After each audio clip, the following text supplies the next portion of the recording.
guys and good day. For today's video guys, ipapakita natin yung mission natin for today. At magpapalit nga tayo ngayon ng fuel injectors ng main engine unit number 5. Last maneuvering kasi natin guys, habang padikit tayo dito sa SBM, na-notice ko na ang exhaust temperature ng unit number 5 natin ay nagpa-fluctuate. Kung kaya sabi ko kay second engineer na papalitan namin ngayon ang fuel injectors nito para ma-rectify yung trouble na ito.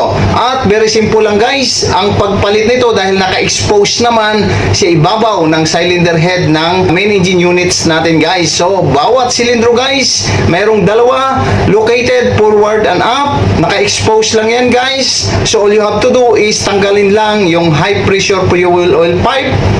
Nakikita nyo guys yung flexible pipe na yan. So tatanggalin lang yan, then pwede na natin i-extract. Kapag matigas guys, mayroon din tayong special tools para i-pull out itong fuel injectors natin. So walang kahirap-hirap, may naka-ready na tayo guys na newly overhauled, newly calibrated fuel injectors. At yan na nga guys, no? Naka-install na at syempre, no? Para maiwasan natin yung trouble or aberya kapag tumakbo na yung main engine natin. So yan guys, yung mission natin for today. God bless!